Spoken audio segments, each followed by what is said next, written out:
ኢየሱስ ክርስቶስ ማን ነው? እስኪ ኢየሱስ ክርስቶስ ማን ነው? እስኪ ዘንዝጌ የሚገባው አክብሮት አድናቆት ዳስ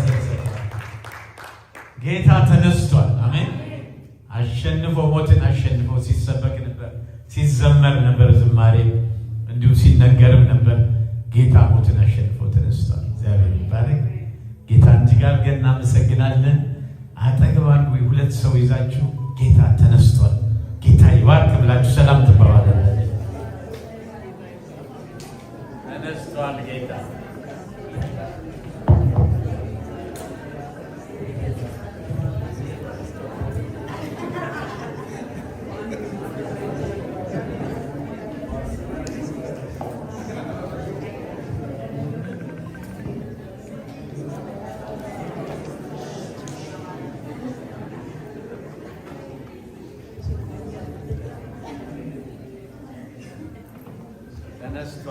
ተነስቷል ጌታ።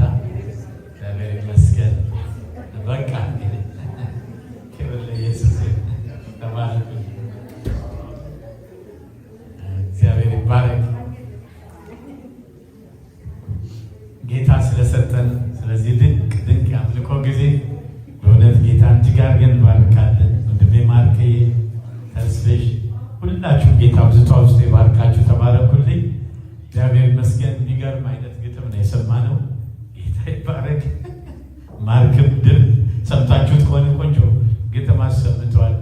እንዲሁም ደግሞ ሊዱዬ በጣም ልዩ ድር ግጥም፣ እንዲሁም ብሌንዬ በጣም ቆንጆ ግጥም አሰምተዋል። በዚህ የምታገለግሉ ሁላችሁንም ጌታዬ አብዝቶ አብዝቶ ይባርካችሁ። ለእግዚአብሔር ቃል ክብር ሁላችን ተነስተን ከእግዚአብሔር ቃል በማቴዎስ ወንጌል ምዕራፍ 28 ያለውን እናነባለን። ከቁጥር 1 እስከ 10 ያለውን ማለት ነው።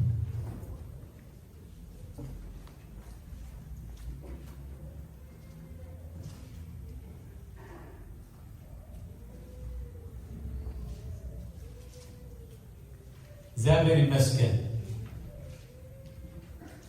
በጌታ ስም እናነባዋለን። አብራችሁ ታነቡ በጣም ደስ ይለኛል።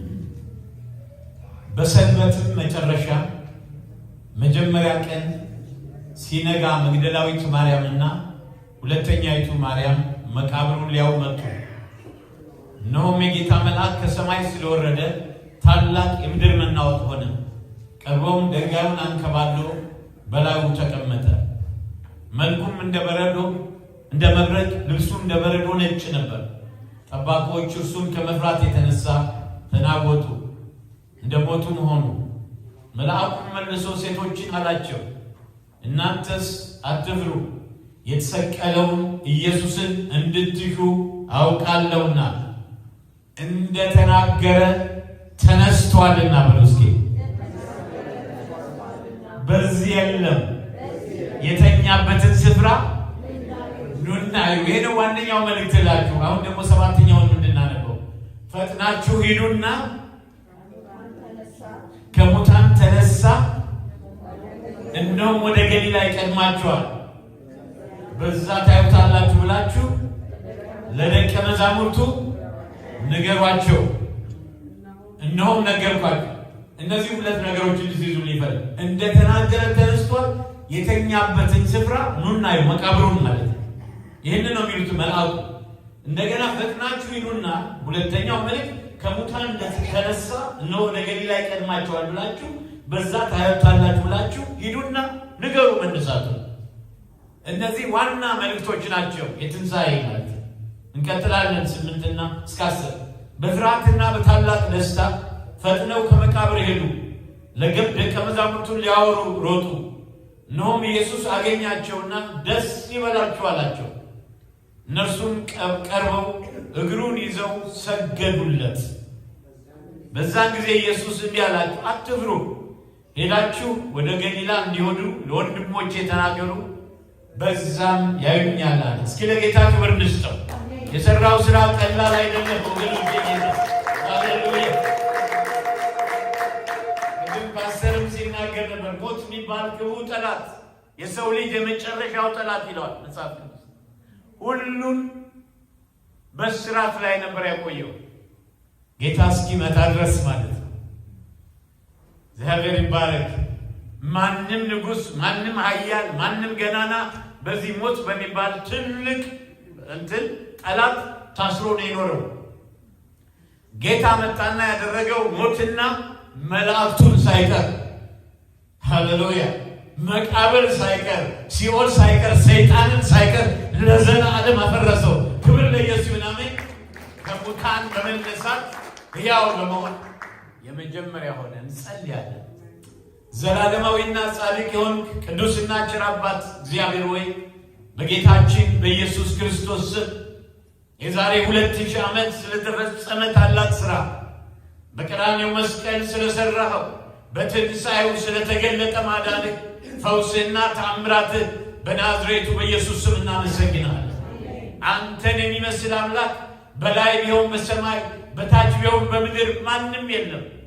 ብቻህን ታላላቅ ተአምራት የምትሠራ አምላካችን የአባቶቻችን አምላክ ከጥንት ጀምሮ እግዚአብሔር በብዙ አይነትና በብዙ ጎዳና ለአባቶቻችን በነቢያት ተናግሮ ሁሉን ወራሽ ባደረገው ዓለማትን በፈጠረበት ልጁ በዚህ ዘመን መጨረሻ ለእኛ ተናገረን ተብሎ የተነገረለት እርሱም የክብሩ መንጸባረቅና የባህሪው ምሳሌ ሆኖ ሁሉን በስልጣኑ ቃል እየደገፈ ኃጢአታችን በራሱ ካነጻ በኋላ በሰማያት በግርማው ቀኝ በተቀመጠው ልጅ ሁሉ ክብር፣ ሁሉ ልልታ፣ ሁሉ ጭብጨባ፣ ሁሉ ውዳሴ፣ ሁሉ ዜማ ላንተ ይሁንልህ። አባባ ክብር ከዘላለም እስከ ዘላለም ላንተ ብቻ ይሁን። ጌታው ለወደደን ደግሞ ከኃጢአታችን በደሙ ላጠበን መንግሥትን ለአባቱና ለአምላኩ ለዘላለም ካህናትና ነገሥታት እንድንሆን ላደረገን ለእርሱ ከዘላለም እስከ ዘላለም ድረስ ክብርና ኃይል ይሁን።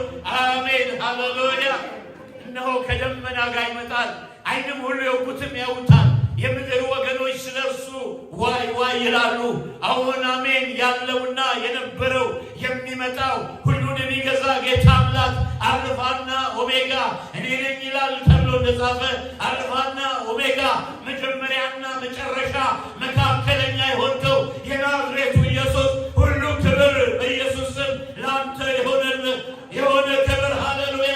የእግዚአብሔርን ያከብረሃል፣ ያደንቅሃል። ጌታው ሁሉ ልልታ፣ ሁሉ ጭብጨባ፣ ሁሉ ውዳሴ በጌታ በኢየሱስ ላንተ ብቻ ይሁን። ጌታ እናመሰግናለን። ጌታ መንፈስ ቅዱስ ሆይ ኢየሱስ ክርስቶስን በመካከላችን አልቀው ከፍ አድርገው ግለጠው። ጌታ ሆይ ጊዜው ሰዓቱን ሁሉ ተረከብ። ማናቸውም የጨለማ ተግዳሮት በኢየሱስ የተገለበጠ ይሁን በኢየሱስ ስም አሜን። እንቀመጣለን። የዛሬ መልእክቴ ርዕስ እንደተናገረ ተነስቷልና የሚል ነው። እንደተናገረ ተነስቷልና ማንም ከሞታን የተነሳ የለም። ተነስቶ ለዘላለም የኖረ የለም። በእርግጥ ጌታ ያስነሳቸው ሙታን ነበሩ። እንደነ አልዓዛር 4 ቀን የሆነው ሬሳ ግን ተመልሶ ሞቷል። ማንም ሞቶ ለዘላለም የሚኖር የለም።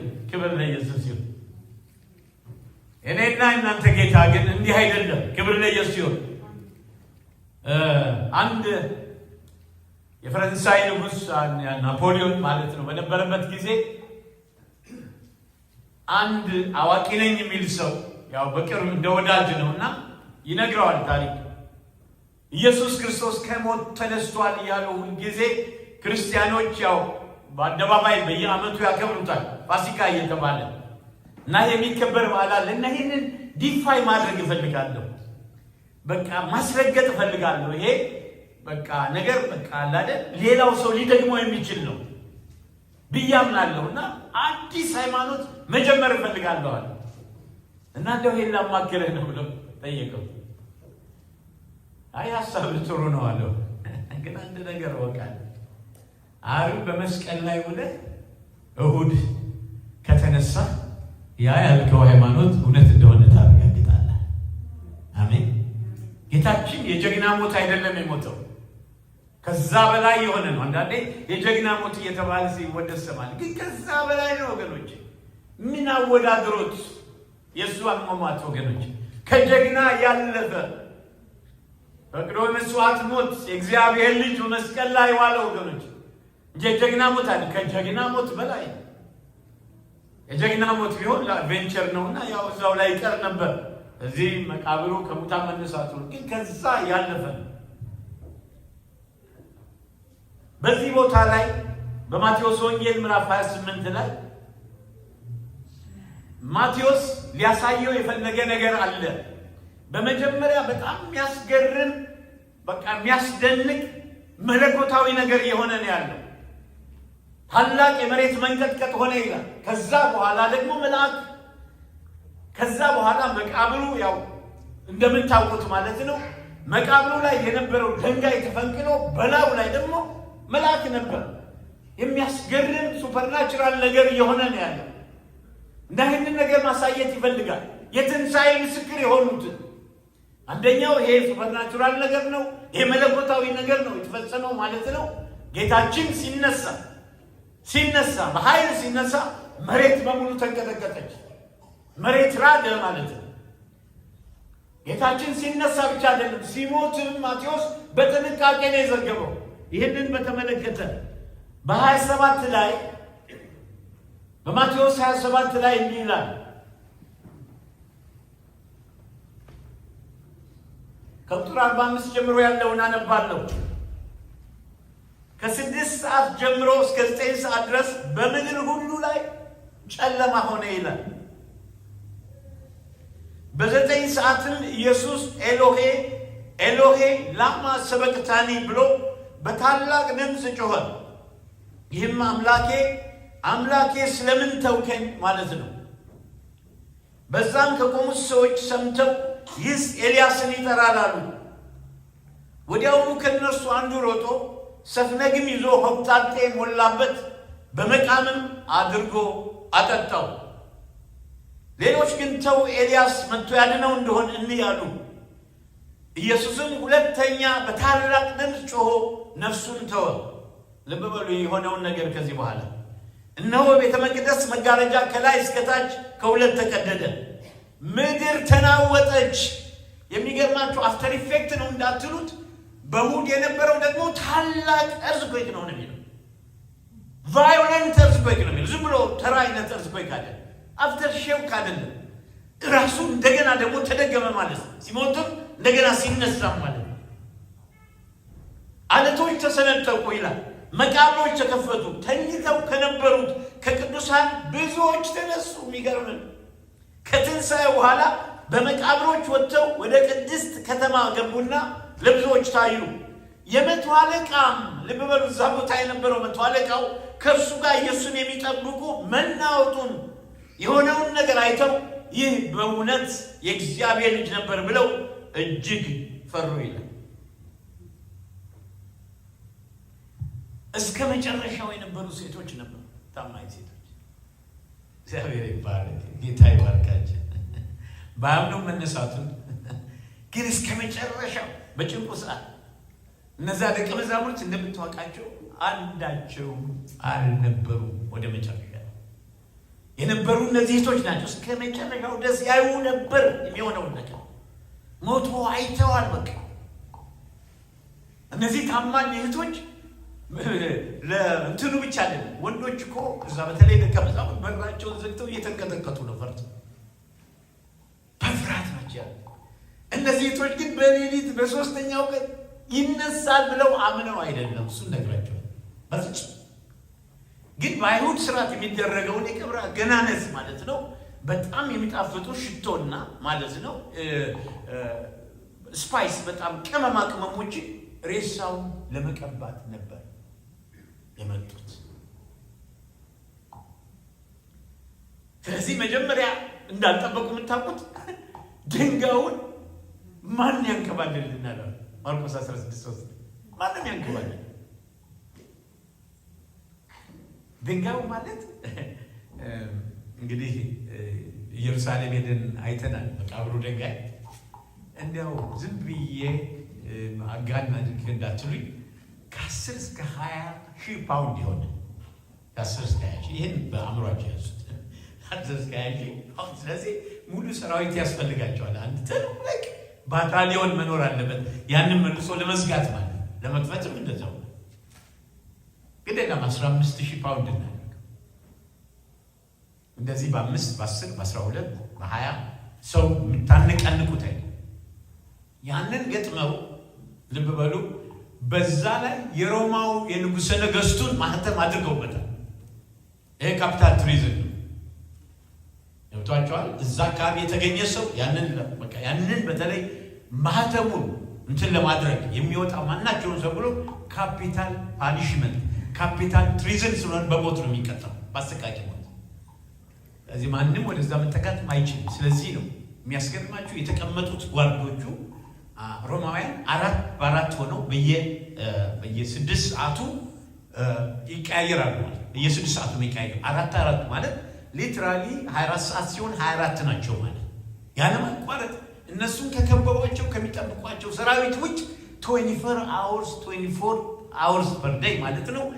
በቃ ይጠበቃል። በቃ ክብር ለኢየሱስ ይሁን።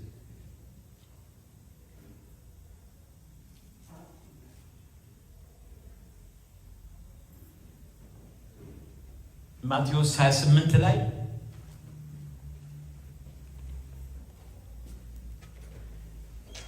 ዘጠኝና 10 ነው ኢየሱስ አገኛቸውና ደስ ይበላቸው አላቸው። እነሱም ቀርበው እግሩን ይዘው ሰገዱለት፣ አመለኩት። አምላክ ይገባዋል። በዛን ጊዜ ኢየሱስ እንዲህ አላቸው፣ አትፍሩ፣ ሄዳችሁ ወደ ገሊላ እንዲሄዱ ለወንድሞቼ ተናገሩ፣ በዛም ያዩኛል። ወደ 10 ጊዜ ጌታችን ከተነሳ በኋላ በተለያየ ቦታ ታየ። በምድር ላይ 40 ቀን ቆይቶ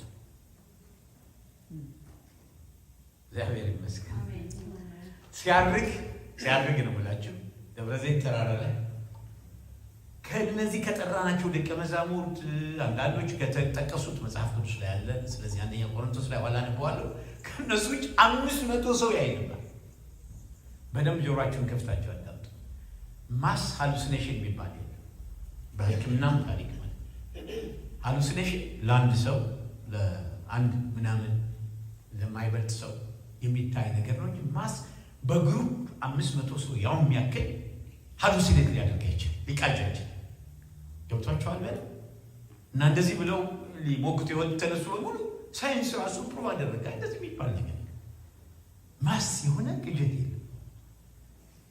ከአንድ በላይ ከበለጠ 2-3 ሰው ይጠይቃል የሚያየው ነገር።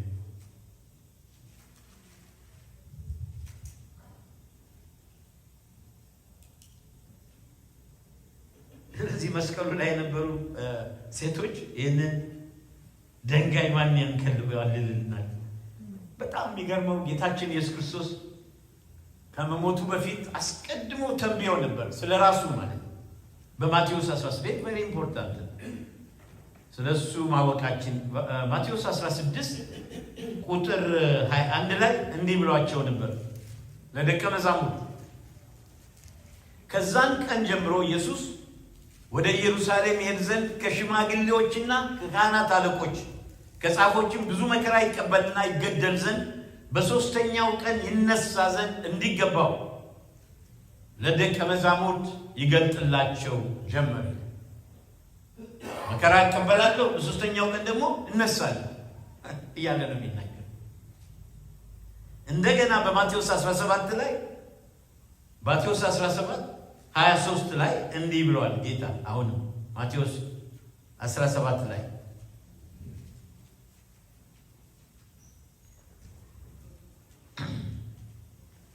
በገሊላም ሲመላለሱ ኢየሱስ የሰው ልጅ በሰው እጅ አልፎ ይሰጥ ዘንድ አለው፣ ይገድሉትማል፣ በሶስተኛው ቀን ይነሳል አላቸው።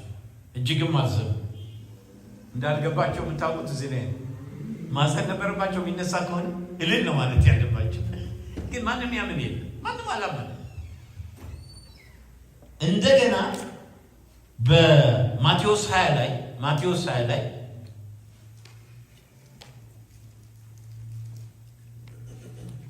ሊዘባበቱበት ሊገፉትም ሊሰቅሉትም ለሕዝብ አሳልፎ ይሰጡታል ይልና በሶስተኛው ቀን ይነሳል። ጌታ ነው ራሱ የሚናገረው።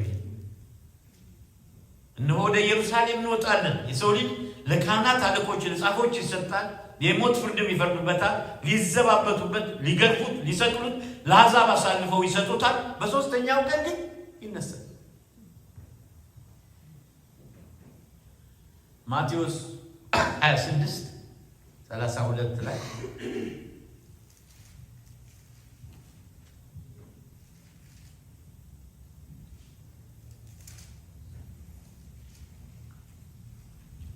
ከተነሳው በኋላ የሚገርም ነገር ግን ወደ ገሊላ ይቀማቸው።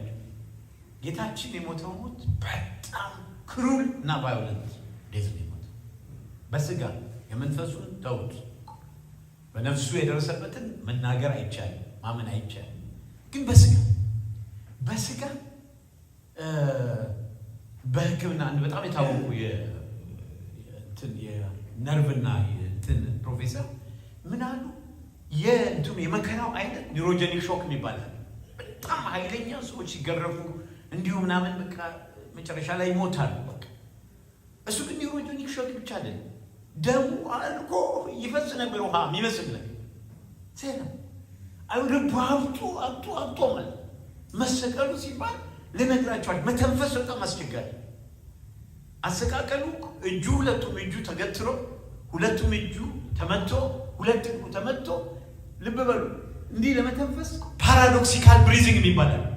አቅም ሲያጣ በቃ እንትን አይነት ሪዝሙን ያልተከተለ ትንፋሽ መተንፈሽ ይጀምራል። ያን ጊዜ ኮምፐንሴት ማድረግ ስላለበት በህይወት እስካለ ድረስ በቃ ልብም እንደገና ደግሞ ለንግም ማለት ነው የሚተነፍስበት ሳምባ ሳይቀር በቃ ኃይለኛ የሆነ ችግር ገጠመ። አበጠን። ኒውሮጀኒክ ሾክ፣ ሄሞሮጂክ ሾክ፣ ካርዲዮጀኒክ ሾክ፣ እነዚህ በሙሉ ሰብስቦ የሞተው እጅግ አሰቃቂ ሞት ነው። ፊቱን መለየት አይቻልም እኮ ነው ኢሳይያስ 53 ላይ ፊቱን እንኳን ማወቅ አትችሉም። የሆነበት ሁኔታ እዚህ ጋር የሾህ አክሊል ተደርጎበት ከዚህ ደም ይፈሳል።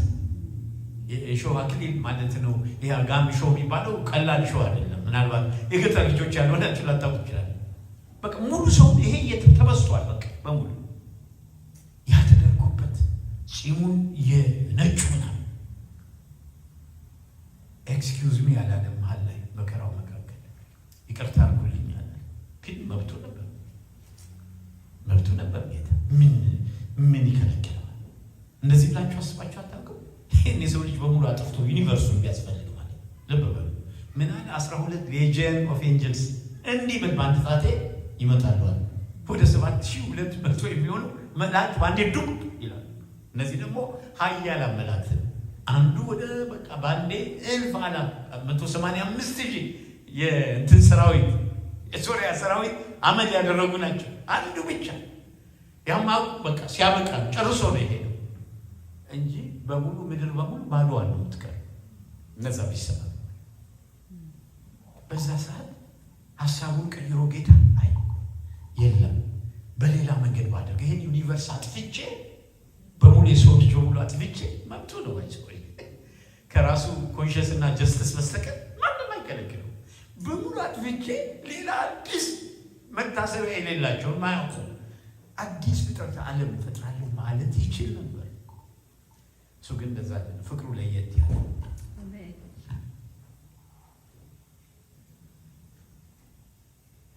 ክብር ለጌታ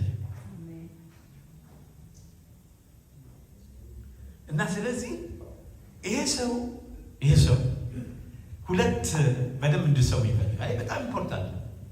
ዛሬ ጠላቶቻችን ለሚከሱብን አፍ የሚያስይዝ ሁለት እንትን በቁጥር 11 ጀምሮ ማቴዎስ 28 ከቁጥር 11 ጀምሮ ደግሞ እንዲህ ይላል። እሱን ካልኩ በኋላ የትንሣኤውን ጠቀሜታ ደግሞ እናያለን። ማቴዎስ 28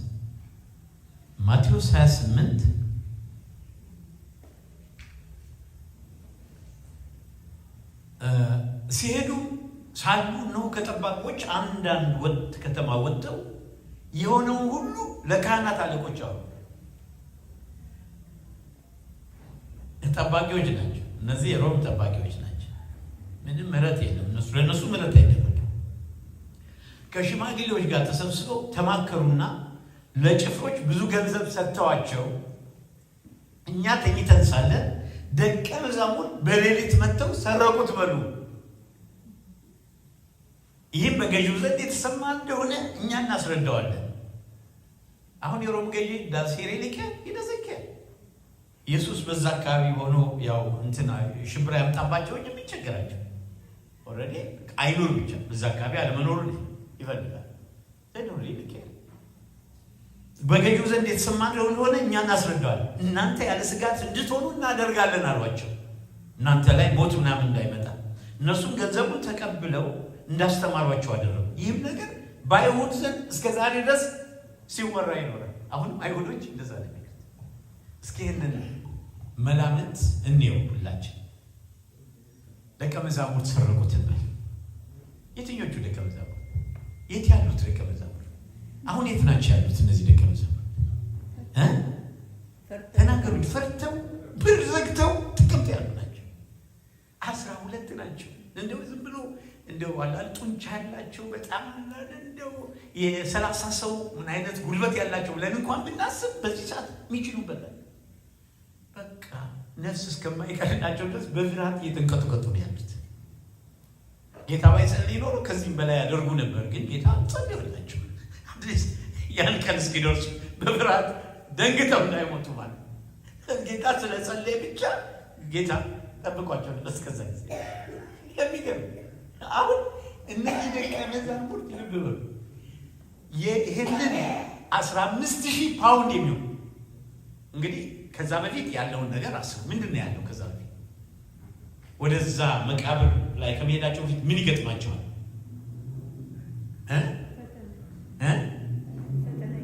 ምን አይነት ፈተና? ምንድን ነው ያለው? ከድንጋዩን ከማንሳታቸው በፊት እኮ የሚቀድም ነገር አለ። ማህተም። ከማህተም ውስጥ በፊት እውነት ነው ማህተም ማለት ጠባቂዎች። እነዚህ ጠባቂዎች ቀላል ጠባቂዎች አይደሉም። ሕይወታቸውን ይሰጣሉ። በቃ ለዚህ እነዚህ ጠባቂዎች ጠንካሮች፣ የተመረጡ እስኳድ ናቸው። ዘለው ላይ የሚወጡ እንኳን እነሱን ይቅርና ብዙ ሰው ሊያጠፉ የሚችሉ ጨካኞች ናቸው። እዚህ እነሱ ደግሞ ሁሉም አንድ ላይ ሊተኙ አይችሉም። ልብ በሉ እንዳልኳችሁ በየ6 ሰዓት መፈራረቃል 6 ሰዓት። ስለዚህ 4 ዙር ሙሉ አሉ እና ቢያንስ አቅም እንኳን ባይኖራቸው ምናልባት ደቀ መዛሙርት አናውቅም ሌላ ሰራዊት ሰብስበው ቢመጡ ገዝተው ቢቻል ማለት ነው። ከዛ በፊት የሮም ሰራዊት መጡ አመት ነው የሚያደርጋቸው። ስለዚህ እዛ ጋር ያበቃል። ደግሞስ ይህንን የሞተውን ኢየሱስ ምን ሊጠቅማቸው ነው ይዘውት ቢሄዱት? እስኪ አስቡ። ምን ሊጠቅማቸው? ሞቷል አይደል? አድናቸዋለሁ ሲላቸው የነበረ ተስፋችን አበቃሉ እኮ የኤማሁስ መንገድ አይደል? ምን ሊያደርግላቸው ከሞተ? በቃ የጀግና ሞት ሞቷል። በቃ ለእኛ ሞተ።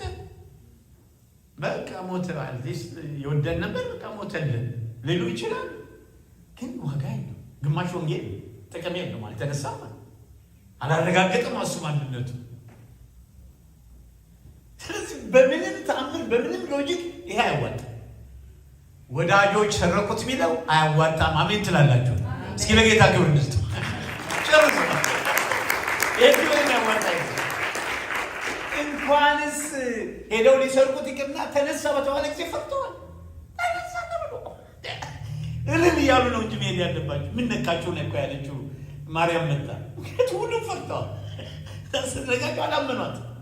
ተነስቷል ጌታ፣ ያ የምትወዱት ጌታ፣ ያ የጠራችሁ ጌታ፣ ያ ያዳናችሁ ጌታ፣ ያ የተቤዣችሁ ጌታ እንዳይሞት ሆኖ ለዘላለም ተነስቷል።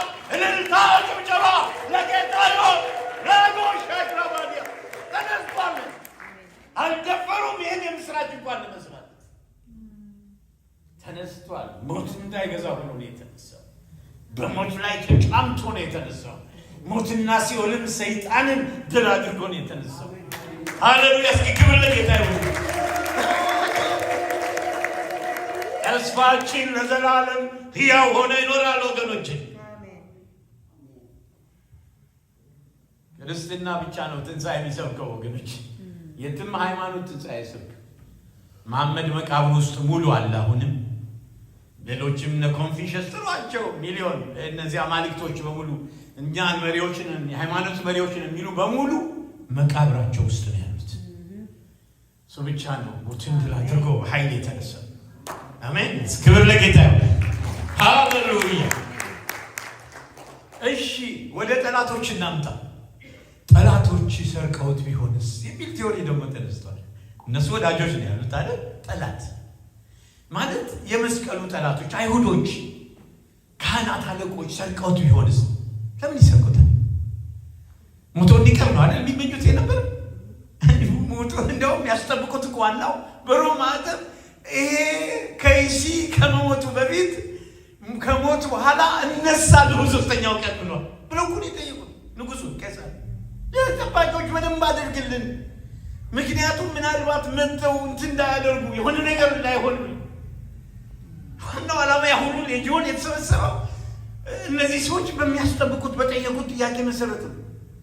በቃ በሮም ማህተም ታትሞ ማን እንዳይነቀው ይሄንማ ማን ይነቀዋል ብሎ ቄሳር አስረግጦ የነገራቸው። ስለዚህ ጠላቶች ለምን ይሰርቁታል? ከሰረቁትስ እሺ ምንድን ነው ሊያደርጉ የሚችሉት? ሐዋርያው ጴጥሮስ ያ ሰቅላችሁ የቀበራችሁት ኢየሱስ ያው ሆኖ ተነስቷል ያለ ሰው ምንድን ነው የሚያደርጉት? እነዚህ ጠላቶች አለ ቆሬሳው ብለዋል እንዲለው የሚመጡ የነበረው። ሌላው ሶስተኛ የረሳሁት የወዳጆችን ጉዳይ። ጌታችን ሲነሳ ትግል አልነበረም። በደንብ አልነበረ፣ ግብ አልነበረም ሲነሳ። የለበሰው የዚህ እንትን ያስከሬን ልብስ ምንም ኦርደሩ ሳይዛባ ነው የወጣው። በደንብ አዳምጥ። እንደገና ይሄ ጠመጠመው በደንብ ታጥፎ ነው የተቀመጠው። ታስባላችሁ? ወዳጆችም ጠላቶችም ቢያወጡት እንደዛ ሊሆን እንደሚችል። ለምንድን ነው መቃብር ልብሱን ጥለው የሚሄዱት? እነሱ ካወጡት ከሰረቁት ለምን ጥለውት ይሄዳል? ጥለውት ሲሄዱ መቼም እየሮጡ ነው የሚሄዱት እና ጥለውት ሲሄዱ ያን ልብስ በኦርደር ተቀምጦ ሊቀመጥ አይችልም። ለምንድን ነው መቃብር ባዶ የሆነው? ማን ነው የሚነግር? መቃብሩ ለምን ባዶ? እሱ ያው እውነት ግን ምንድን ነው ዓላማው? ያለውን ለመፈጸም። ግን ሌላ አንድ ነገር እንድታውቁ ስለምፈልግ መቃብሩ ባዶ የሆነው ማን ነው? ድንጋዩ የተፈነቀለው ኢየሱስ እንዲወጣበት ነው።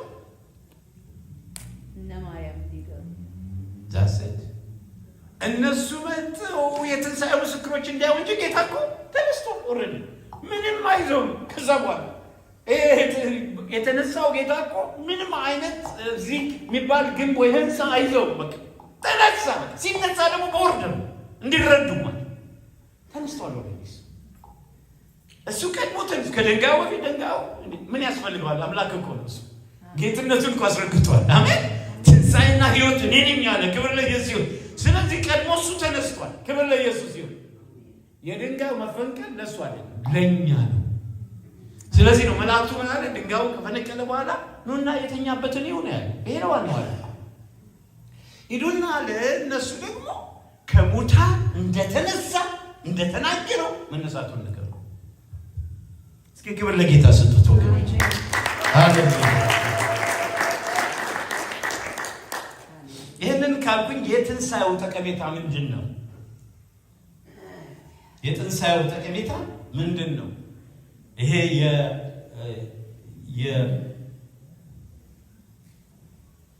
የትንሣኤው ጠቀሜታ ምንድን ነው?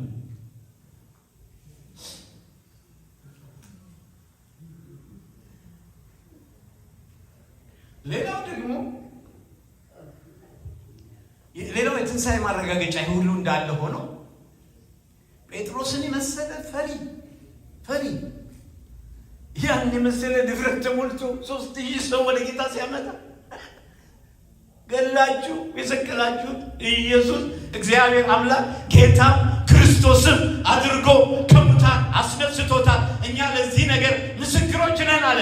ክብር ለጌታ ይሁን። አሜን። ሞቶ የተነሳው ኢየሱስ ምስክሮች ነን። አሜን። ፔንቴኮስቴ ሲሆነው ነገር ተአምሮ ህዝብ እያየው ወደ ሰማይ ያደረገው ያ ጌታ የህይወታቸው ለውጥ ነው። አንበሳ ሆኖ እኮ ቶማስን የመሰለ ሰው ተጠራጣሪ ቶማስ እኮ ይሄንን አሳይታው ይሄ ጥቁር ነው ብላችሁ ከጥቂት ደቂቃ በኋላ ብትጠይቁት አይ አላምንም ነው የሚላችሁ። ግን መጣ ጌታ። በር ተዘግቶ ዮሐንስ ኃይለ ጌታ መጣ በተዘጋ ውስጥ። ማንም አልነገረውም። ኢንፎርሜሽን ሰምቶ አይደለም፣ አምላክ ስለሆነ እግዚአብሔር ይባረክ። ከነሱ መካከል ቶማስ ና አለው። ምንድነው ያለው ቶማስ? እጄ ውስጥ ካላስገባው እዛ ላይ የተወጋህበት ቦታ እዚህ ወገብህ ላይ እጄ ካላስገባው አላምንም ብሎ። ስለዚህ ናና ይኸው በራስህ ይኸው። ይሄ ስፒሪቹዋል ሬዘራክሽን አለ፣ የአካል መነሳት በጣም ኢምፖርታንት ነው። ይኸው ወገኖች በጣም ዲሲቪንግ ወርልድ ላይ ያለን በአካል ነው የተነሳው፣ የአካል መነሳት ነው። እና አንዳንድ ሰዎች ሊያጭበረብሩ ነው አይደለም፣ የአካል ትንሣኤ ነው ይሆን። ስለዚህ ላይ ያለ ይኸው ሉቃስ 24 ላይ ሄዳችሁ ምግብ በላም ቋሏቸው። ይሄ የሚበሰብሰው የማይበሰብሰው ቢለብስም ግን እንዳለ ሁለንተናው እንዳለ ያው ቁስሉ ሁሉ አለ፣ ምልክቱ አለ። አሳዩ ጌታዬ አምላኬ ያለ የእነሱ ለውጥ የትንሣኤው አስፈላጊነት በመጀመሪያ ደረጃ ኢየሱስ የእግዚአብሔር ልጅ እንደሆነ አረጋገጠ። ማለት ኢየሱስ የእግዚአብሔር ልጅ ብቻ አይደለም፣ እግዚአብሔር እንደሆነ ማስረገጠ። ዲቲው እስኪ ክብር ለጌታ ይሁን። አሜን። አምላክ አሜን። ጌታችን ኢየሱስ ክርስቶስ በዮሐንስ ወንጌል 10 ላይ እንዲህ ብሏል። ቁጥር 17 እና 18 ብዙ ማያምኑ ሰዎች አሉ ወገኖቼ። ልነግሯቸው የሚገባ ነገር አለ። የትንሣኤው ነገር ቀላል አይደለም፣ ሊነገር ይገባል። ምን አለ ጌታ? ነፍሴን ደግሞ አነሳት ዘንድ አኖራለሁና ስለዚህ አብ ይወደኛል አለ። አብ ይወደኛል፣ እኔ በፈቃዴ አኖራታለሁ እንጂ ከእኔ ማንም አይወስዳትም ማለት። ላኖራት ስልጣን አለኝ፣ ደግሞ ላነሳት ስልጣን አለኝ። ነፍሴ ይህችን ትእዛዝ ከአባቴ የተቀበልኩ። ማን ነው ነፍሱ ማኖርና ማቆየት የሚችለው እንደ ፈቃዱ ማድረግ የሚችለው? ማን ሊሆን ይችላል? ምን ነው ዝም ማለት? ማን ሊሆን ይችላል? ከማን በስተቀር? ከእግዚአብሔር በስተቀር አለቀ። ሮሜ 1:4 ላይ እንዲህ ይላል እግዚአብሔር ቃል፣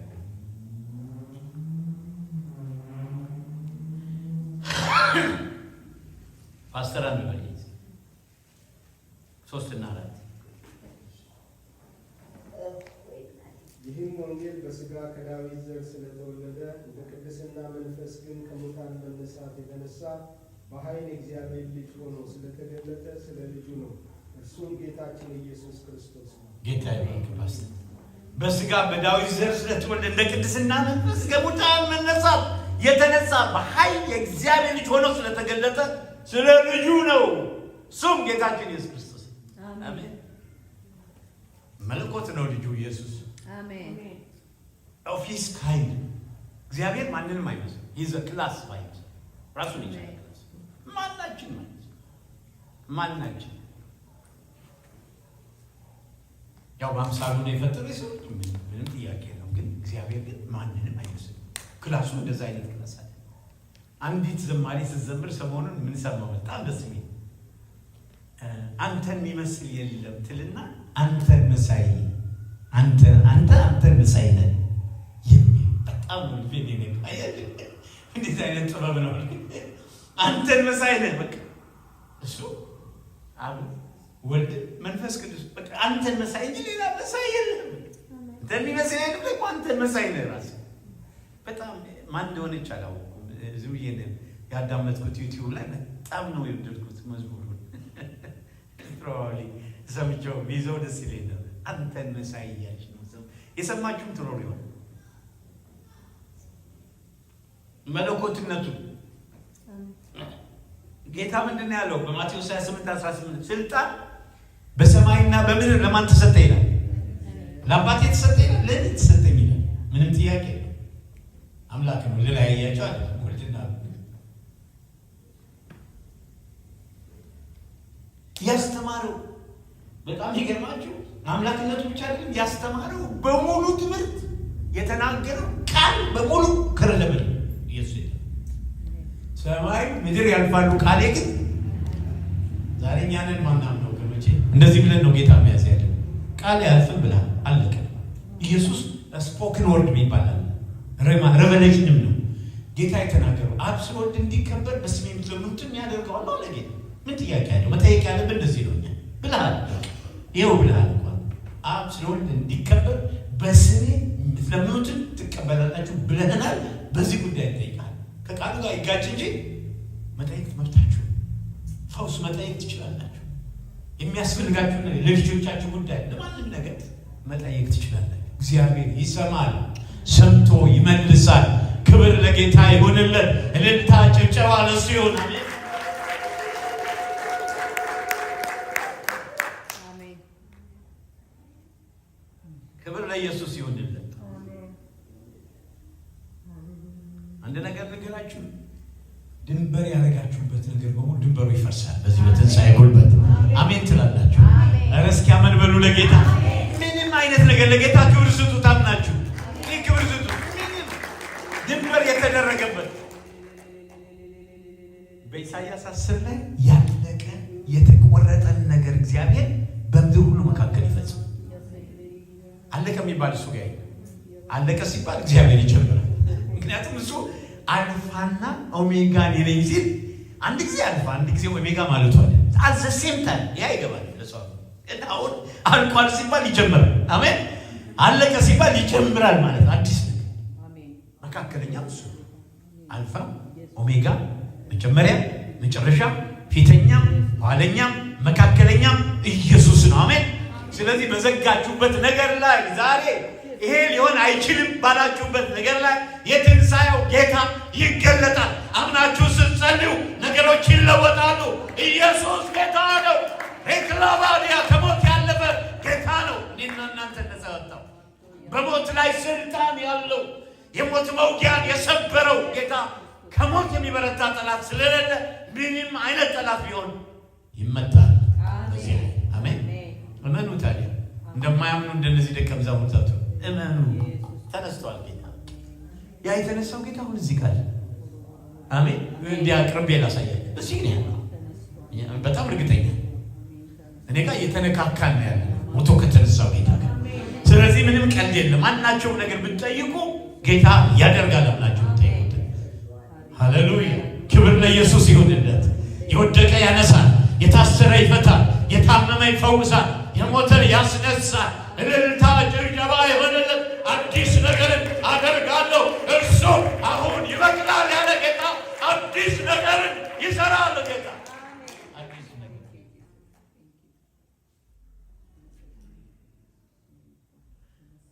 የኢየሱስን እውነተኛነት ያረጋግጣል። እንደገና ሁለተኛ ደረጃ እግዚአብሔር ቃል እውነትን ያረጋግጣል። በመጽሐፍ ቅዱስ በሙሉ የተናገረው እውነት አረጋገጠ። አንድ ነገር ልንገራችሁ፣ ጌታ ከተናገረው አንድ ነገር ብቻ ነው ያልሆነው። ግን ምን ይመስላችኋል? ዳግም መምጣት። ኤቭሪ ፕሮፌሲ ከኢየሱስ አፍ አተር የተደረገ በሙሉ ሆኗል።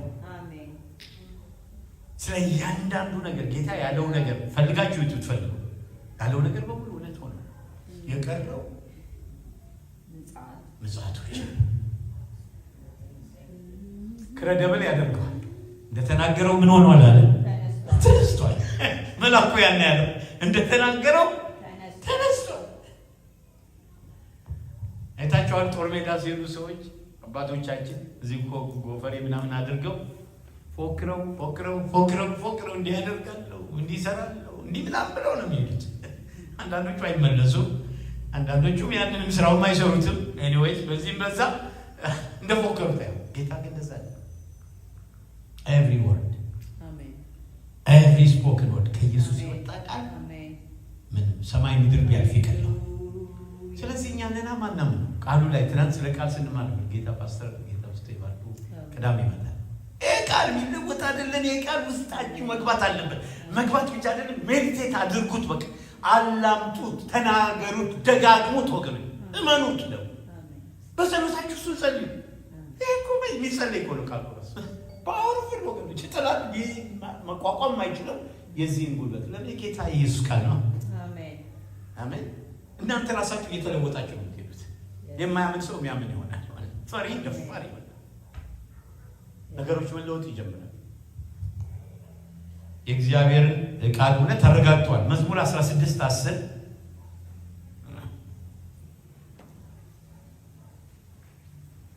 ምን ይላል?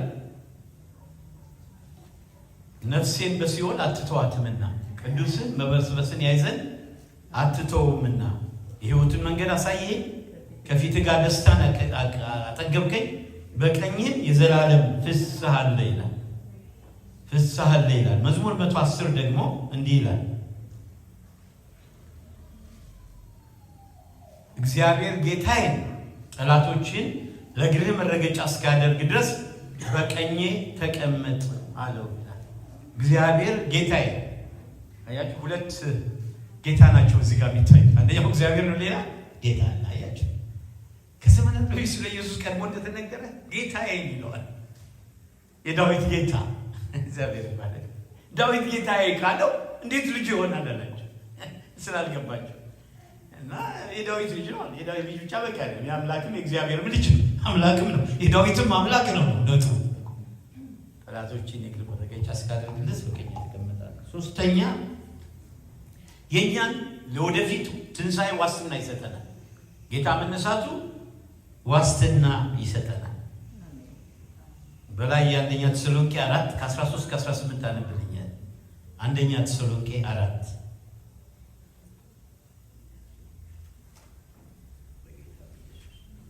አሜን። ነገር ግን ወንድሞች ሆይ ተስፋ እንደሌላቸው እንደ ሌሎች ደግሞ አትዘኑ፣ አንቀላፍተው ስላሉት ታውቁ ዘንድ እንወዳለን። ኢየሱስ እንደሞተና እንደተነሳ ካመንን እንዲሁ በኢየሱስ ያንቀላፉት እግዚአብሔር ከእርሱ ጋር ያመጣቸዋል። ቀጥል እስከ 18 በጌታ ቃል የምንላቸው ይህኑና እኛ ሕያዋን ሆነን ጌታ እስኪመጣ ድረስ የምንቀር ያንቀላፉትን አንቀድም። ጌታ ራሱ በትእዛዝ በመልአክ አለቃ ድምፅ በእግዚአብሔር መለከት ከሰማይ ይወርዳልና በክርስቶስም የሞቱ አስቀድሞ ይነሳሉ። ከዚህም በኋላ ሕያዋን ሆነን የምንቀረው ጌታን በአየር ለመቀበል ከእነርሱ ጋር በደመና እንነጠቃለን። እንዲሁ ሁልጊዜ ከጌታ ጋር እንሆናለን። ስለዚህ እርስ በርሳችሁ በዚህ ቃል ተጽናኑ። ጌታ ይባርክ። እነዚህ ቅዱሳን ሞትን በጣም በቃ ያልጠበቁት ሞት አለን ብለው ማያስቡ፣ በዚህ ጊዜ ግን ሞት በየቦታው ስለተመለከተ ተስፋ የሰጣቸው ምንነካቸው። ይሄ እኮ ሌላ እግዚአብሔር እኮ በቃ የትንሣኤ ጌታ እኮ ሁላችን ደግሞ ያስነሳናል። ገና ይመጣል፣ እሱ ራሱ ይወስደናል እያለ ነው ይመጣል። እንደገና ደግሞ አሁን ብንሞት እንደ ድሮ ዘመን መታሰሪያ ቦታ አይደለም የምንሄደው። ነፍሳት የሚታሰሩበት በቀጥታ ወደ ጌታ ፊት ነው።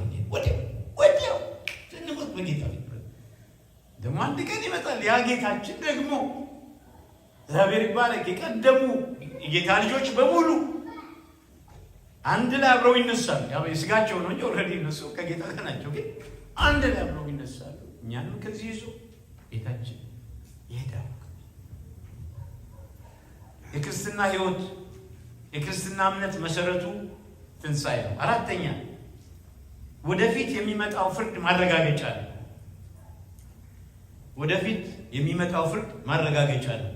ትንሣኤ ቀን ቀጥሯልና ይላል ሐዋርያት 17:31 ላይ በዛን ቀን ባዘጋጀው ሰው እጅ በዓለሙ ላይ በጽድቅ ሊፈርድ አለው። ስለዚህ እሱን ከሙታን በማስነሳቱ ሁሉን አረጋግጧል። ሁሉን አረጋግጧል።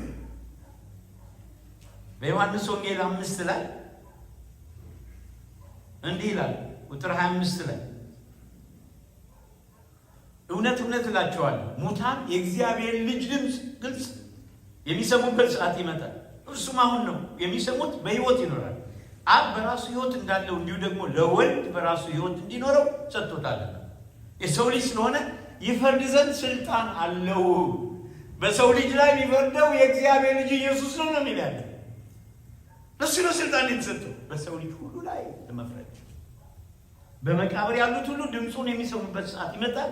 መልካም ያደረጉ ለሕይወት ትንሣኤ፣ ክፉ ያደረጉ ለፍርድ ትንሣኤ ይወጣሉና በዚህ አታድንቁ ይላል። አምስተኛ ለክርስቶስ ሰማያዊ ሊቀ ካህናዊ አገልግሎት መሰረት ነው ትንሣኤ። ዕብራውያን 7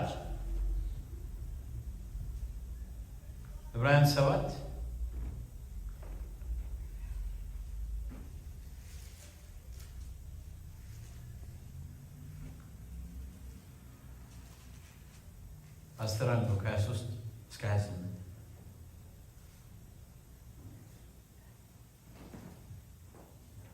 እነርሱም እንዳይሆኑ ሞት ስለከለከላቸው ካህናት የሆኑት ብዙዎች ናቸው።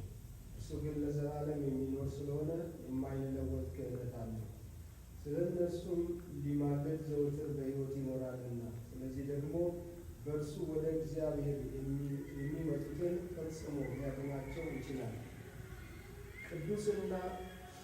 ቅዱስና ያለ ተንኮል ነውርም የሌለበት ከኃጢአተኞችም የተለየ ከሰማያት ከፍ ከፍ ያለ እንደዚህ ያለ ሊቀ ካህናት ይገባናል።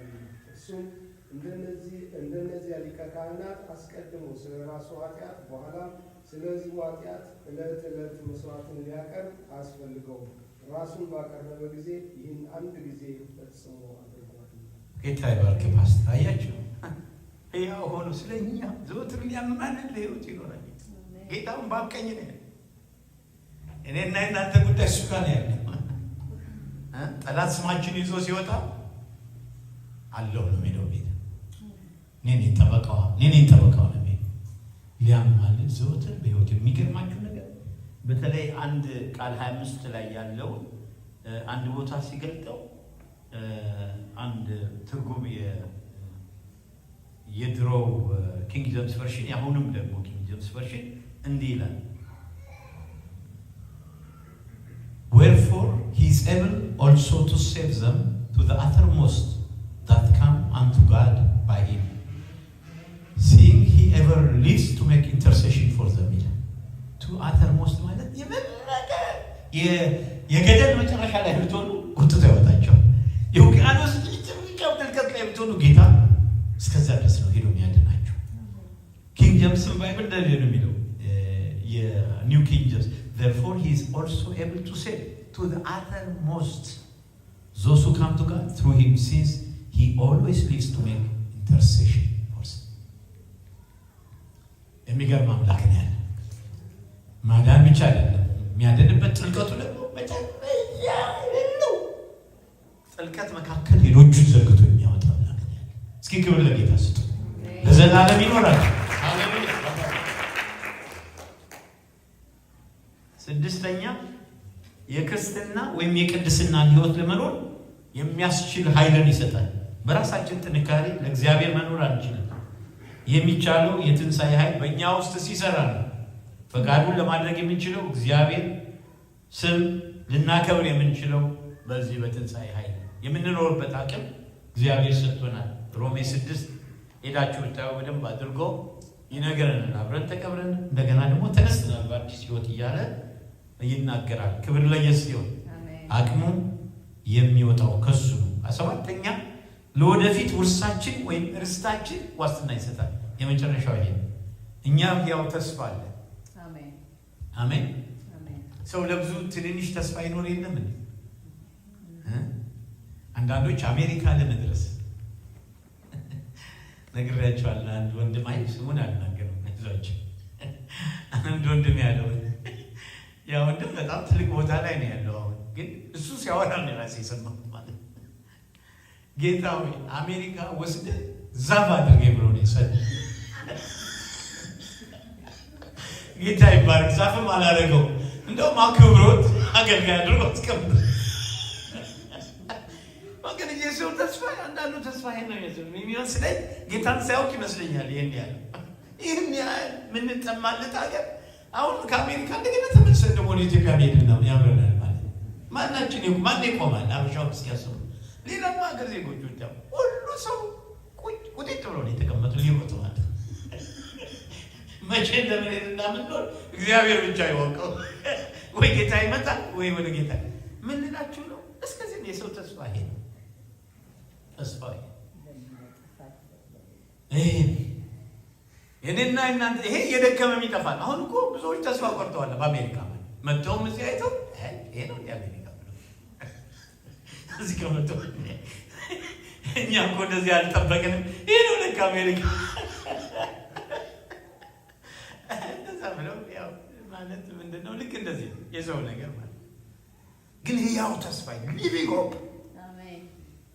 ኢየሱስ ክርስቶስ ከሙታን በመነሳቱ ሊቪንግ ሆፕ ለሕያው ተስፋ ለማይጠፋ እድፈት ለሌለበት ለማያልፍ ርስት እንደ ምሕረቱ ብዛት ሁለተኛ የወለደን የጌታ ኢየሱስ ክርስቶስ አምላክና አባት ለዘላለም ይባረክ። ክብር ለኢየሱስ ክብር ለዘላለም ሕያው ተስፋ አንብሬከብሎ ሃሌሉያ ሊጠፋ የማይችል ተስፋ ማንም ሊነካው የማይችል ተስፋ ዘላለማዊ ተስፋ የአምላካችንን ከተማ አዲሱን ኢየሩሳሌም የሚያስወርስ ተስፋ ክብር ለጌታ ይሁን። ሃሌሉያ በክብር ያሸበረቀችው በጉ መብራቷ የሆነው አሜን ለማይጠፋ እልፈት ለሌለበት ለማያልፍ ርስት እንደ ምሕረቱ ብዛት ሁለተኛ የወለደን የጌታ ኢየሱስ ክርስቶስ አባትና አምላክ ይባረክ ተብሎ ሃሌሉያ ክብር ለኢየሱስ ይሁንለት። እስኪ ያጨብጭቡለት።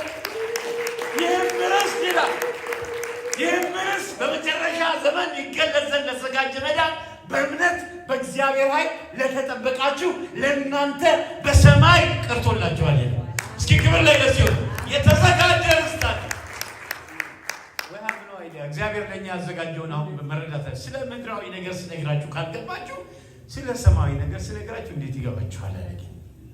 ስለዚህ እኔና እናንተ ይህን የመሰለ ተስፋ ካለን በእግዚአብሔር ፊት እግዚአብሔር በሚያስደስት ሁኔታ ልንኖር አደራ አለብን። ለእግዚአብሔር ክብርና ምስጋና ይላል ሐዋርያው ጳውሎስ።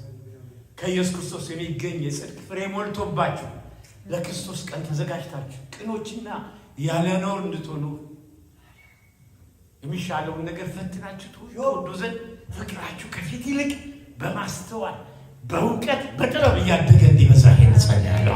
እስኪ ክብር ለኢየሱስ ይሁን። አሜን። ፍቅር እንዲበዛ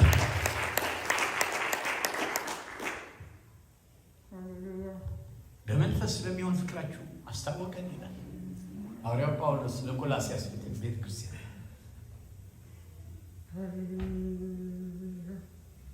በእግዚአብሔር እውቀት እያደጋችሁ ከደስታ ጋር በሁሉ ለመጽናትና ለመታገዝ እንደ ክብሩ ጉልበት መጠን እየበረታችሁ በቅዱሳን ርስት በብርሃን እንድንካፈል ያበቃን አብን እያመሰገናችሁ በነገር ሁሉ ጌታን ደስ ለማሰኘት እንደሚገባ ትመላለሱ ዘንድ እንለምናለን። ክብር እስኪ ለጌታ ይሁንለት። ሃሌሉያ።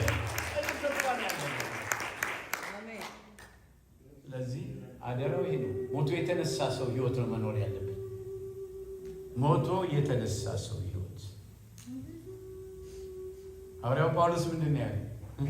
ገላትያ 2 ላይ ወደ እኔ ብትመጣችሁ ብታንኳኩ ምከፍተው እኔ አይደለሁም ማለት ኢየሱስ ነው አለ የሚከፍተው። እኔ በክርስቶስ ተሰውሬያለሁ፣ ከእርሱ ጋር ተሰቅያለሁ። አሁን ያለው በህይወት የሚኖረው ሞትን ድል አድርጎ የተነሳው ኢየሱስ ነው። ይከነዛ አይነት ሃሌሉያ። እንጸልያለን። ሁላችንም ቁምና እንጸልያለን። ሽራባዱር ባሻክ ለባዱር ባሳሌ እስኪ ለጌታ በል እንደ ወገኖች ይሄ ትንሣኤ ጌታ የኛ ጌታ ዛሬ ምንም ተስፋ የሚያስቆርጣችሁ ነገር ቢኖር አሁን ነው። ምን ይቻልሰው ያልከው ክብር ለኢየሱስ። እኔ አምናለሁ ከእናንተ ጋር አሁን ያልቃል። ጌታ ታምር ይሰራል። ዛሬ አሁን ስንጸልይ ታምር ይሆናል። እስኪ ክብር ለጌታ ስጡ። ምንም አይነት ነገር የትንሣኤው ጌታ የኔና የእናንተ ጌታ ነው። ሞትን ድል አድርጎ የተነሳው ጌታ በዙፋኑ ላይ ነው ያለው። በአብ ቀኝ የተቀመጠው የኔና የእናንተ አባት የኔና የእናንተ ጠበቃ ጌታችን ኢየሱስ ክርስቶስ ነው። ክብር ለጌታ ይሁን። አሜን። እግዚአብሔር የጠራውን ማን ይከሰዋል? ሃሌሉያ። የመረጠ እግዚአብሔር የሚከሰኝ ማን ነው አለ። የሞተው ደግሞ ይልቁን ከሙታን የተነሳው በእግዚአብሔር ቀኝ ያለው ስለኔ ኃጢአት የሚማልደው ክርስቶስ ኢየሱስ ነው አለ። አሜን። በወደዳችሁ በእርሱ ከአሸናፊዎች ሁሉ ትበልጣላችሁ። ከሻምፒዮኖች ሁሉ በላይ ነው ኢየሱስ። ክብር ለጌታ ይሁንለት። ሃሌሉያ።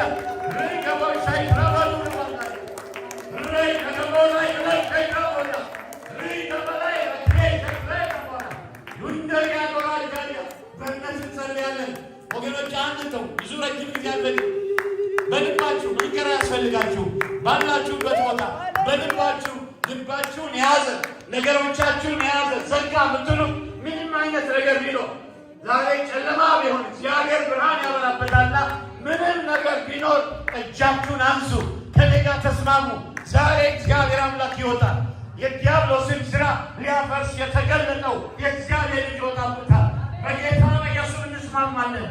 ሪግላ በቱራ ግለባሊያ ያለቀ የተቆረጠን ነገር በምድር ሁሉ መካከል የምትፈጽም የሕያዋን አምላክ የትንሣኤ ጌታ አምላካችን ንጉሣችን ኢየሱስ ሆይ ጌታ በመንገድ ላይ የቆመ ማናቸውም ተግዳሮት ማናቸውም ተራራ በትንሣኤው ኃይል የተገለበጠ ይሁን። በኢየሱስ ይገለጣል፣ በኢየሱስ ይገለጣል። የዘላለም አባት እነዛ ለፈውስ የሚበረቱ እጆች የታመሙ ቢኖሩ አምላኬ ሆይ እኔ ባሪያህ ጸልያለሁ ዛሬ እነዛ እጆች እነዛ ፈዋሽ እጆች ስለኛ በቀራንዮ የተወጉ ጣቶች በኢየሱስ ስም በእያንዳንዱ ላይ ሆኑ ዘንድ ጸልያለሁ። አሁን ፈውስ ይሁን። ፈዋሻችሁ አምላካችሁን የእግዚአብሔር ነው ይላል። ፈዋሽ አምላክ ስለ እነሱ ብቻ አይደለም ስለሚጸልዩላቸው ሰዎች ሁሉ ባሪያህ እኔ ጸልያለሁ። ዛሬ ፈውስ ይለፍ። ዛሬ በጌታ በኢየሱስ ፈውስ ይለፍ። በጌታ በኢየሱስ ፈውስ ይለፍ። ሃሌሉያ። እኔ አምኛለሁ ከእናንተ ጋር ፈጽሞ አታዩትም። ይህን ተራራ ደግማችሁ አታዩትም። ክብር ለኢየሱስ። ይህን የሚያስፈራ ተግዳሮት አታዩትም። ጌታ ወጥቷል። ዛሬ በጌታ በኢየሱስ ወጥቷል። ኪብራይ ክሬባዱራ ገማራ ሉራይ ለቄ ወደቦራ ህምሬ ለክሬሻ ካቦራ ሉራይ ለገባ ሸይክራዲያ ጌታ ወጥቷል። የሚከለክለው የሌለ ጌታ ወጥቷል። በእናንተ ጉዳይ ላይ በእናንተ እንቆቅልሽ ላይ ወጥቷል ኢየሱስ። ሃሌሉያ ሃሌሉያ። ለጌታ እስኪ ክብር እንስጠው። እኔ አምኛለሁ።